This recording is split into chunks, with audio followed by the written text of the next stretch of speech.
नाही नाही.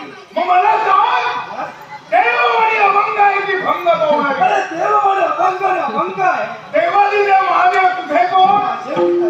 मग त्याने देवाला